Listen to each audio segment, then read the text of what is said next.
Hello and welcome to another video by Matthew Gaming Vids. In this vid, I am going to show you how to solo Marrowgar. Marrowgar does a couple of abilities that you need to be aware of. One is Frost Flame, which will do quite a bit of damage, and the other one is Bone Storm, which is when he attacks you, he'll run to you and then lay frost fire onto you. This can be easily dodged, and you should do this. Marrowgar also hits very hard, so high avoidance is key to this fight. Also, while fighting him, I noticed that if you just kept running around him, that you never got hit by the frost fire. As you're doing this fight solo, you don't need to worry about bone spike, which what this does is normally put somebody on the bone spike that needs to be DPS down. But as this is solo, you do not need to do anything about this, but you still get the achievement for doing it. You also must be aware that this is a DPS fight as well, and you must try to keep your DPS above 10k if possible. If you cannot do this, you might hit the Berserker debuff, which will boost this damage by 500% and will most likely cause you to die in a couple of hits. To get to Marrowgar, you'll most likely face 2 to 3 monsters. These are the Damned, which when he's killed, he'll explode and do about 5k damage. Another mob you will face is the Servant of the Throne, which is a mage sort of monster, which will send spikes in your direction if you have aggro. These spikes cannot be dodged. The last type of monster you should face is a spider with the name of Nerub Brewkeeper. These monsters will try to trap you in a web. If you've got enough DPS, you can kill them without using anything else, but if you don't, just use your Raise Dead ability and that should finish him off.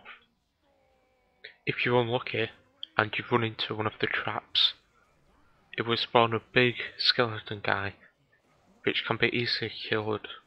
This monster has 1.7 million HP, but you don't need to worry as his damage is quite low.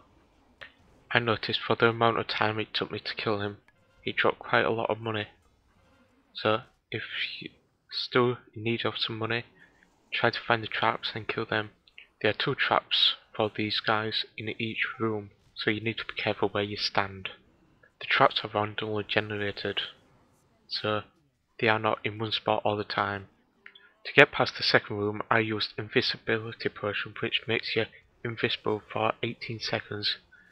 Even though I ran over a trap, I still managed to get to the other side of the room without pulling any of the monsters. I was unlucky and I triggered a trap which sent one of the skeleton guys to attack me. They don't attack straight away, they will only attack if they see you.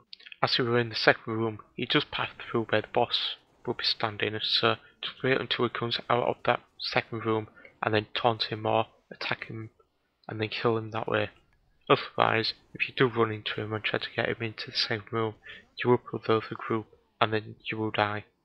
Something else you might want to bring is some healing potions, or maybe some bandages to help you when there's a bit of downtime, but it's really not needed. One thing I did forget to bring is some other buffs which you can bring.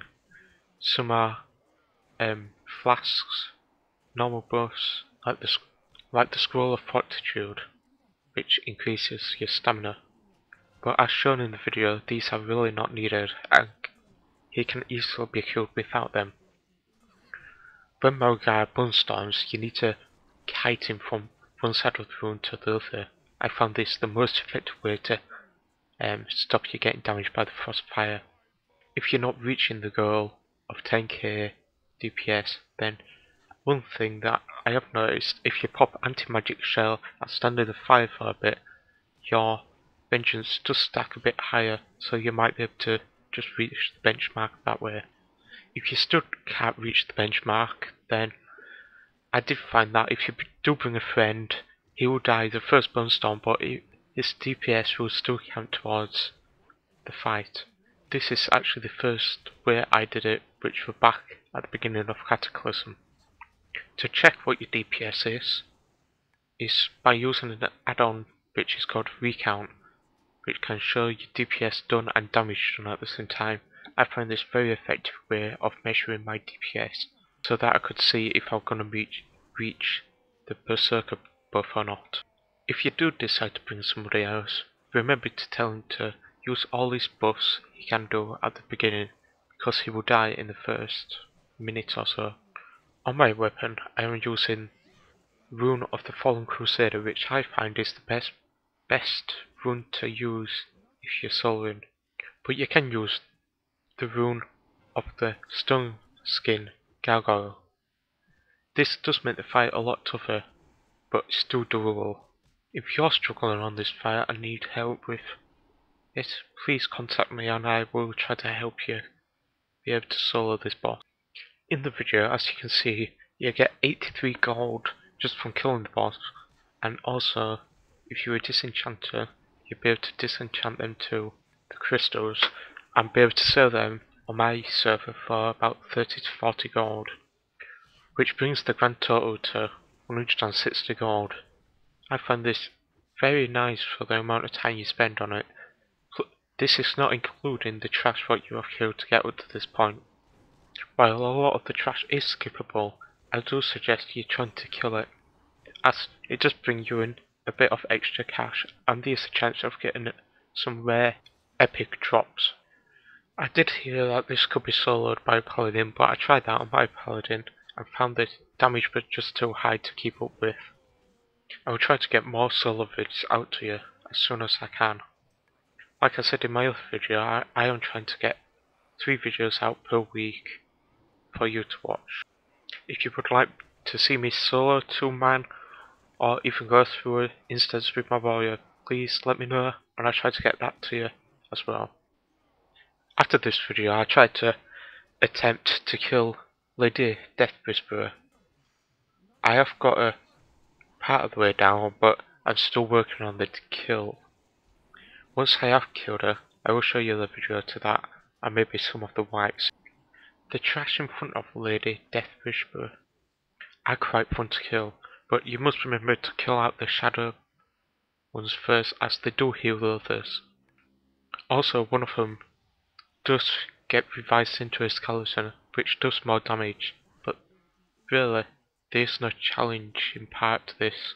The other trash pack, which is the big undead guy, will still do his ability, which causes about 10% damage to you and will heal him for the amount you take, plus the allies around you. I tried to get the fight over quite fast and used Army of the Dead. I found this very ineffective, as when you take damage, the undead army also take damage and heal into full. So do not try this, as you will not be able to win the fight this way until they die. I do recommend that everybody do try to kill the boss solo, as it's an easy achievement to get and one what stacks towards getting the big achievement for the players. Thank you for watching the video. Please don't forget to favourite, like, comment and subscribe to me to see the other videos I do release in the future. Remember, I am trying to get at least 3 videos out per week. Thank you for viewing this, and see you later.